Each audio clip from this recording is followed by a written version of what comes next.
الله من الشيطان الرجيم بسم الله الرحمن الرحيم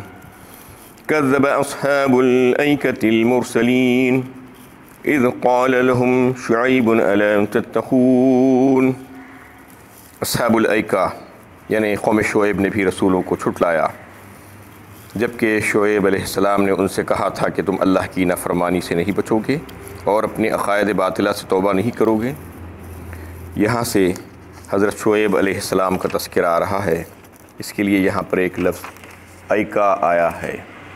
اور دوسرے جگہوں پہ کہیں پر مدین آیا ہے، کہیں پر بن بھی آیا ہے۔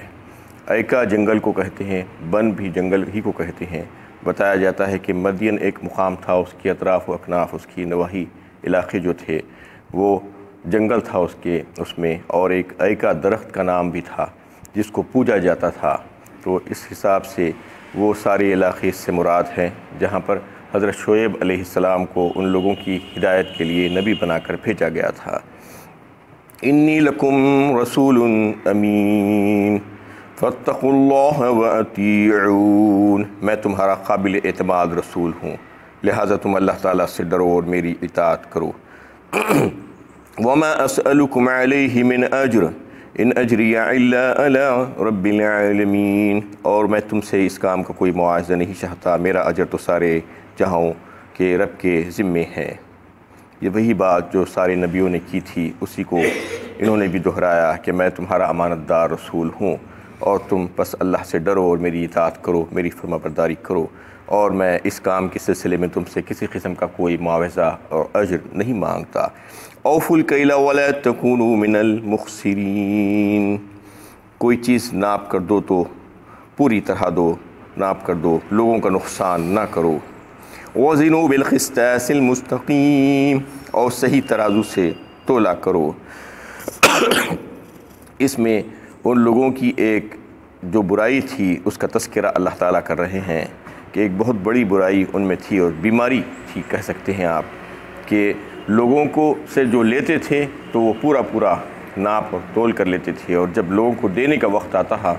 تو اس وقت اس میں ڈنڈی مار دیتے تھے اور کمی کر دیتے تھے، یعنی دینے کا پیمانہ ایک اور لینے کا پیمانہ ایک۔ اس سے ان کو روکا گیا ہے، کیونکہ یہ بہت بڑی اخلاقی بیماری ہے کہ اس سے انسان کو دنیا اور آخرت دونوں میں خسارہ ہو سکتا ہے۔ جو اس کا مطلب یہ ہے کہ وزنوا بالقسطاس المستقیم بھی کہا، صحیح ترازو سے تولا کرو۔ ولا تبخسوا الناس اشیاءهم ولا تعثوا فی الارض مفسدین، اور لوگوں کو ان کی چیزیں کم نہ دو۔ بار بار دہرایا گیا ہے، کئی ایک مقامات پر، کئی ایک صورتوں میں اس کا تذکرہ آیا ہے۔ اس کا مطلب صرف یہ نہیں ہے کہ صرف ناپ اور تول کر تم اگر دو گے تو برابر دینا، اس کے علاوہ جو بھی چیزیں بنتی ہیں وہ جیسے چاہے دے لینا، یعنی اس کا مطلب یہ ہے کہ کسی سے معاہدہ ہو اور اس کو جو ہے اس کا جو حق بنتا ہو وہ حق اس کو ادا کرنا، حقدار کو اس کا حق ادا کرنا۔ اس کا مطلب یہ ہے اس میں ناپ اور تول کر دینے والی چیزیں بھی ہوں گی، اور اس میں جو ہے جو مزدور ہوں گے اور جو تجارت پیشہ لوگ ہوں گے اور جو ملازمین ہوں گے جنہوں نے وعدے کیے ہیں کہ ہم اتنا کام کریں گے، اس کے عوض میں ہمیں اتنی اجرت ملنی چاہیے، اتنا معاوضہ ملنا چاہیے، وہ تمام لوگ اس میں داخل ہیں کہ وہ تمام لوگوں کو ان کے معاہدے کے مطابق وہ اپنا حق ادا کرنا چاہیے، اور اگر نہیں کریں گے اس میں ڈنڈی ماریں گے، اس میں چوری کریں گے، جیسا کہ ملازمین یا جو ہے دوسرے لوگ جو کرتے ہیں، مزدور پیشہ لوگ کہ کام نہیں کرتے اور وقت کو گزارنے کا یعنی ایسا سلسلہ کر دیتے ہیں۔ ملازمین بھی ایسا ہی کرتے ہیں، دیر سے جاتے ہیں، کبھی جو ہے جاتے نہیں ہیں، صرف جو ہے سائن کر کے نکل جاتے ہیں۔ یہ سب چیزیں ناجائز اور حرام ہیں۔ جتنا وعدہ کیا گیا ہے معاہدے کے مطابق، جو وقت دینے کا وعدہ کیا گیا ہے، اور پھر اس کے عوض میں جو اجرت طے کی گئی ہے، اجرت تو آپ پوری لے رہے ہیں، لیکن جو کام کرنا ہے آپ وہ کام اگر نہیں کر رہے ہیں، جو آپ کا حق تھا یعنی آپ کی ذمہ داری تھی، تو اگر وہ نہیں کر رہے ہیں تو پھر وہ بھی جو ہے ناجائز اور حرام ہے، اسی زمرے میں شامل ہے۔ ان تمام لوگوں کے حقوق جو بنتے ہیں، جس کا معاہدہ کیا گیا ہے، وہ تمام چیزوں کو جو ہے ادا کرنا اس میں شامل ہے۔ تو اس طریقے سے جو ہے صرف یعنی ایک ناپ تول میں کمی نہیں بلکہ ساری چیزوں میں۔ ولا تبخسوا الناس اشیاءهم ولا تعثوا فی الارض مفسدین، اور ملک میں فساد پھیلاتے نہ پھرو۔ ولا تقعدوا بکل صراط تعیدون کہا ایک مقام پر سورہ اعراف میں، یعنی ان لوگوں لوگوں کے پاس اور ایک بری عادت اور بیماری یہ بھی تھی کہ وہ راستوں پر بیٹھتے تھے اور رہزنی کرتے تھے اور لوگوں کو ستاتے تکلیفیں پہنچاتے تھے راستوں میں بیٹھ کر۔ یہ بھی بہت بڑا گناہ ہے، اخلاقی بیماری ہے یہ، کہ راستوں پر بیٹھ کر راستوں پر اس کا حق ادا کرنا ہے، لوگوں کو راستہ دکھانا ہے، رہبری اور رہنمائی کرنا ہے، نہ کہ رہزنی کرنا ہے۔ تو یہ بیماری بھی ان کے پاس تھی، اس سے بھی انہیں منع کیا گیا اور بتایا گیا کہ ملک میں فساد مت پھیلاؤ۔ وَاتَّقُوا الَّذِي خَلَقَكُمْ وَالْجِبِلَّةَ الْأَوَّلِينَ، اور اللہ سے ڈرو جس نے تم کو پیدا کیا اور تم سے پہلے کی مخلوق کو پیدا کیا۔ اور پھر اللہ سے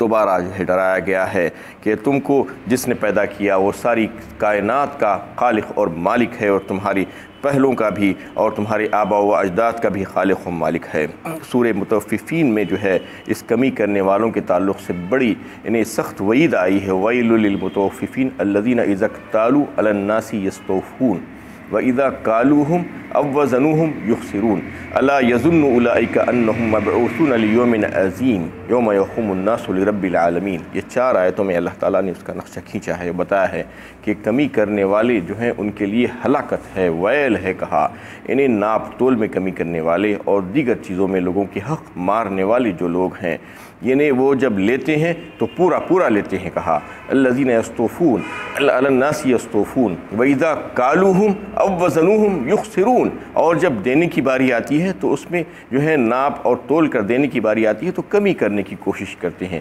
کیا انہیں اللہ سے ملنے کا یعنی ارادہ نہیں ہے ان کا، یا ان کو یہ پتہ نہیں ہے، یہ گمان نہیں ہے کہ ایک دن اللہ کے روبرو حاضری ہوگی؟ الا یظن اولئک انہم یبعثون لیوم عظیم، جو بڑے دن ان کو جو ہے اللہ کے روبرو حاضری ہوگی، کیا اس کا یقین ان کو نہیں ہے؟ اللہ تعالیٰ پوچھ رہے ہیں اگر یقین ہے تو پھر وہ ایسا نہیں کرنا چاہیے ان کو۔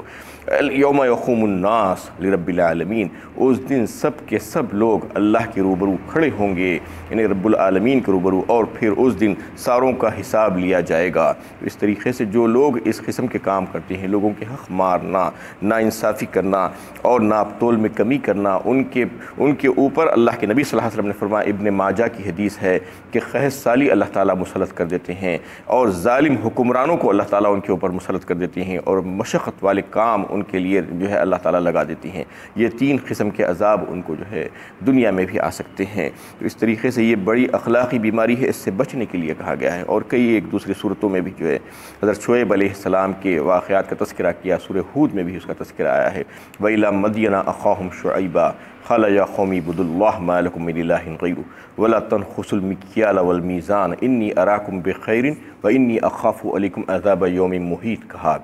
یعنی مدین کی طرف شعیب علیہ السلام کو بھیجا گیا،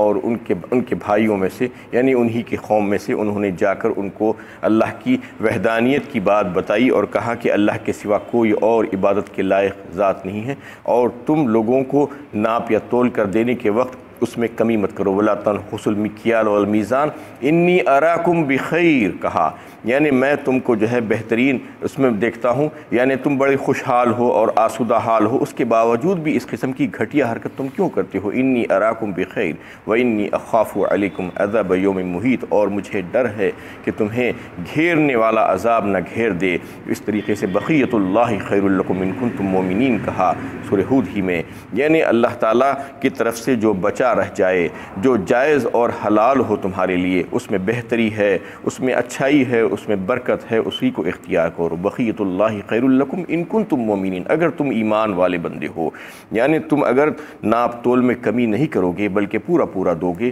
اور عدل و انصاف کے ساتھ دو گے، تو اس میں یعنی ہو سکتا ہے کہ وقتی طور پر تم کو کچھ کمی نظر آئے، لیکن اس میں بے انتہا خیر و برکت اللہ کی طرف سے ڈال دی جائے گی۔ اور اگر اس کے برعکس تم کرو گے، ناپ تول میں چوری کرو گے اور لوگوں کا حق مارنے کی کوشش کرو گے، تو وقتی طور پر تم کو فائدہ دکھے گا، لیکن دین اور دنیا میں تمہارے لیے دونوں کے لیے تباہی اور خسارہ ہی خسارہ ہوگا۔ اس میں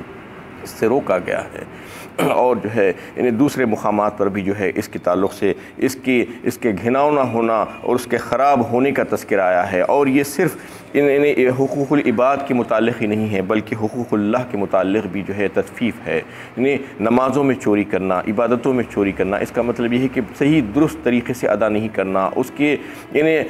شرائط کے ساتھ اس کو ادا نہیں کرنا، اس کے فرائض اور واجبات اور مکروہات اور مفسدات کا لحاظ نہیں کرنا، جلدی جلدی پڑھ لینا، یہ سب جو ہے تطفیف کرنا ہے نمازوں میں بھی اور دیگر عبادتوں میں بھی۔ ان تمام چیزوں سے روکا گیا ہے۔ یہ انہیں بڑا وسیع مطلب ہے اس کا مطلب یہ نہیں کہ صرف ناپ اور تول ترازو لگا دینا اور اس میں جو ہے برابر تول دینا، اور اس میں جو بات بتائی گئی ہے یہ عام طور پر دیکھنے میں آتی ہے کہ ناپ اور تول میں کمی جو لوگ کرتے ہیں وہ عام طور پر تجارت پیشہ لوگ، جو ٹھیلا منڈی والے، عام طور پر آپ دیکھتے ہیں کہ وہ لوگ بڑی ڈنڈی مارتے ہیں، اور ہمیشہ یعنی اکثریت ان کی ایسی ہی ہوتی ہے کہ 1 کلو اگر آپ لیں گے تو آپ کو 700-800 گرام ہی دیں گے، اور جو ہے جو میکینیکل قسم کے جو ترازو آج بھی استعمال کرتے ہیں جو چھوٹے چھوٹے بیپاری، وہ لوگ بھی اس میں بٹوں میں جو ہے چوری یا اور دیگر طریقے سے اس میں چوری کرنے کی کوشش کرتے ہیں، اور فیول اسٹیشنز، پیٹرول پمپس وغیرہ سے بھی جو ہے بڑی اس کے تعلق سے خیانت کی اطلاعات آتی ہے کہ وہ بھی جو ہے اپنے اس میں میٹرز وغیرہ میں سیٹنگ کر کے رکھتے ہیں۔ یہ تمام لوگ اور جو ہے جو ملازمین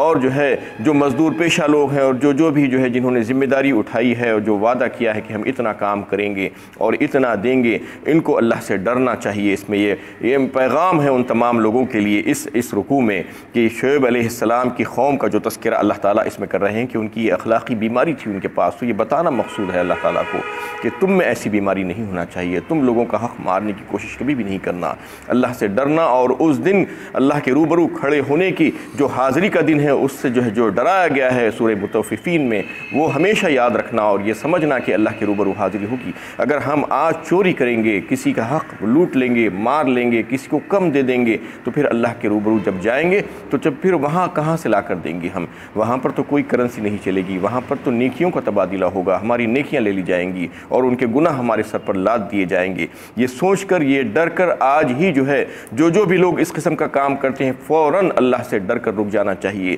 اور آئندہ نہ کرنے کا جو ہے پختہ ارادہ کر لینا، اور جن کا حق جو باقی بچا ہے اس کو ادا کر دینے کی کوشش کرنا اپنی زندگی میں۔ تو یہ تمام لوگ جو ہے اس بات کا بڑا لحاظ کرنا چاہیے، نہ صرف ناپنے تولنے کا معاملہ ہو بلکہ جو ہے جو بھی معاہدے کیے ہیں جو کام کرنے کے سلسلے میں وہ لوگ بھی اس بات کا لحاظ کریں۔ وہ اس بات کا لحاظ نہیں کرتے اور یہ سمجھتے ہیں کہ یہ تو چلتا ہے، یہ اس میں داخل نہیں ہے، نہیں یہ بھی اسی میں داخل ہے۔ اگر آپ اس کی اجرت لے رہے ہیں جو اجرت طے کی گئی ہے تو پھر اتنا کام آپ کو کرنا آپ کے ذمہ ہے، اگر آپ نہیں کریں گے تو وہ ناجائز اور حلال ہوگا۔ تو اس طریقے سے شعیب علیہ السلام نے اپنی قوم کو سمجھایا۔ قالوا انما انت من المسحرین، قوم نے کہا کہ اے شعیب تم پر تو کسی نے جادو کر دیا ہے۔ یہ تمام باتیں سن کر قوم نے کہا کہ ایسا لگتا ہے کہ تم پر کسی نے جادو کر دیا ہے۔ وما انت الا بشر مثلنا وان نظنك لمن الكاذبین، اور تم ہماری طرح ایک انسان ہو، یعنی رسول ہونے کا کوئی نمایاں فرق نظر نہیں آتا، اور ہم تو تم کو جھوٹے لوگوں میں سے خیال کرتے ہیں۔ اور پھر وہی بات جو دوسرے قوموں نے اپنے نبیوں کے ساتھ کہی کہ تم ہمارے جیسے ہی تو آدمی ہو، تم ہم کو کیسے نصیحت کر سکتے ہو؟ ہماری ہدایت کے لیے تو کوئی فرشتہ آنا چاہیے تھا، ہم تمہاری بات نہیں سمجھتے، ہم تمہاری بات نہیں مانتے، اور ہم تو یہ سمجھتے ہیں کہ تم جھوٹے آدمیوں میں سے ہو۔ فَأَسْقِطْ عَلَيْنَا كِسَفًا مِّنَ السَّمَاءِ إِن كُنتَ مِنَ الصَّادِقِينَ، اور اگر تم اپنی بات میں سچے ہو تو آسمان کا کوئی ٹکڑا ہم پر گرا دو۔ قَالَ رَبِّي أَعْلَمُ بِمَا تَعْمَلُونَ، شعیب نے کہا کہ میرا رب جانتا ہے جو کچھ تم کر رہے ہو۔ اس پر اتنی ہٹ دھرمی اور ضد کی باتیں کہ ہم تم کو جھوٹا سمجھتے ہیں، اور اگر تم یہ سمجھ رہے ہو کہ تم سچے ہو اور واقعی تم اپنے آپ کو ثابت کرنا چاہ رہے ہو تو پھر ہمارے اوپر آسمان سے ایک عذاب کا ٹکڑا گرا دو، آسمان کا ٹکڑا گرا دو۔ یہ جو ہے مانگ رہے ہیں یہی کم و بیش ایسا ہی عذاب اور ایسی ہی باتیں کفار مکہ نے بھی کی تھی، اور یہ کہا تھا کہ ان کان ھذا ھو الحق من عندک فامطر علینا حجارۃ من السماء او ائتنا بعذاب علیم۔ سورہ انفال پارہ 9 میں اس کا تذکرہ اللہ سے دعا کر رہے ہیں کفار مکہ، اور یہ کہہ رہے ہیں کہ اے اللہ اگر یہ حق ہے، یہ قرآن حق ہے اور یہ کلام آپ ہی کا کلام ہے اور یہ رسول آپ کے نبی ہیں، آپ حق ہیں، تو پھر ہم پر جو ہے آسمان سے کوئی یعنی آسمان کا ٹکڑا گرا دے، عذاب گرا دیا، عذاب علیم ہم پر بھیج دے، یہ وہ کہہ رہے تھے۔ یعنی انسان کی عقل جب ماری جاتی ہے تو باطل پر رہ کر بھی اپنے آپ کو حق پر سمجھتا ہے اور اللہ سے اپنے حق میں بد دعا کر لیتا ہے۔ ایسا ہی جو ہے انہوں نے بھی کیا تھا اور یہ لوگوں نے بھی ایسی ہی بد دعا اپنے حق میں مانگی، تو اللہ تعالیٰ نے ان کی بد دعا کو قبول کر لیا۔ فَأَسْقِطْ عَلَيْنَا كِسَفًا مِّنَ السَّمَاءِ إِن كُنتَ مِنَ الصَّادِقِينَ قَالَ رَبِّي أَعْلَمُ بِمَا تَعْمَلُونَ۔ اس پر شعیب علیہ السلام نے کہا کہ میرا رب جانتا ہے کہ کس کو کب عذاب دینا ہے، کس کو کب سزا دینا ہے، میں نہیں جانتا، وہ میرے اختیار میں نہیں ہے، اور ہو سکتا ہے کہ وہ تم کو تمہاری زندگی ہی میں ہی جو ہے عذاب سے دوچار کر دے، یا اس زندگی کے بعد جو ہے آخرت والی جو زندگی ہے اس میں تو سب کو جو ہے جزا اور سزا کا قانون مقرر ہے ہی، تمہاری یعنی زندگی میں تم نے جو عمل کیے ہیں اسی کے مطابق تم کو وہاں پر جزا اور سزا ملے گی، اس کے لیے میں کچھ نہیں کر سکتا، میرا اختیار اس میں کچھ بھی نہیں ہے۔ فَكَذَّبُوهُ فَأَخَذَهُمْ عَذَابُ يَوْمِ الظُّلَّةِ إِنَّهُ كَانَ عَذَابَ يَوْمٍ عَظِيمٍ۔ پھر وہ انہیں جھٹلاتے ہی رہے تو سائبان کے واقعے نے انہیں اپنی گرفت میں لیا، بے شک وہ بڑے ہی سخت عذاب کا دن تھا۔ ان کے عذاب کا تذکرہ اللہ تعالیٰ اس میں کر رہے ہیں کہ سائبان کا عذاب آیا۔ ایک جگہ پر جو ہے یہ کہا کہ چیخ آئی، زوردار چیخ، اور ایک جگہ پر کہا کہ صیحہ، فَأَخَذَتِ الَّذِينَ ظَلَمُوا الصَّيْحَةُ۔ سورہ ہود میں صیحہ کا ذکر آیا، زلزلے کا، اور جو ہے سورہ اعراف پارہ 9 میں یعنی چیخ کا ذکر آیا، فَأَخَذَتْهُمُ الرَّجْفَةُ کہا۔ تو یہ تینوں طریقے کے عذاب آئے ان کے اوپر اللہ کی طرف سے، اللہ کی نافرمانی کرنے کی وجہ سے اللہ تعالیٰ نے ان پر سائبان کا عذاب یہاں پر ذکر آیا ہے۔ سائبان کیا تھی؟ یعنی ان کے لیے اللہ تعالیٰ نے 7 دن تک ایسی گرمی ان کے اوپر طاری کر دی اور دھوپ طاری کر دی کہ وہ بلبلانے لگے، اور پھر 7 دن کے بعد ایک دم اچانک بادل آئے تو یہ قوم سمجھنے لگی کہ اب ہمارے اوپر ابر کا سایہ آ گیا ہے، دوڑ دوڑ کر سب وہ جنگل کی طرف جانے لگے بادل کے سائے میں، اور جا کر وہاں پر سب جمع ہو گئے مجرمین بغیر وارنٹ کے۔ پھر وہ بادل جو ہے انہیں آسمان سے بارش برسانے کے بجائے آگ برسائے اللہ کے حکم سے، اور سب تباہ و برباد ہو گئے۔ اللہ تعالیٰ نے ان کے اوپر 3 قسم کے عذاب بھیجے، ایک تو یہ سائبان کا آگ والا عذاب، اور پھر زلزلہ زوردار، زمین لرز کر رہ گئی، اور پھر ان کے اوپر ایک ایسی زوردار دلدوز چیخ آئی کہ سب بجھ کر رہ گئے۔ وما كان اکثرهم مؤمنین ان فی ذلک لآیہ وما كان اکثرهم مؤمنین وان ربک لہو العزیز الرحیم۔ یقیناً اس واقعے میں بڑی عبرت ہے، ان کی اکثریت ایمان والی ہی نہ تھی، بے شک آپ کا پروردگار بڑا ہی زبردست صاحب قدرت ایمان لانے والوں کے اوپر بڑا ہی شفیق و مہربان ہے۔ وآخر دعوانا الحمد للہ رب العالمین۔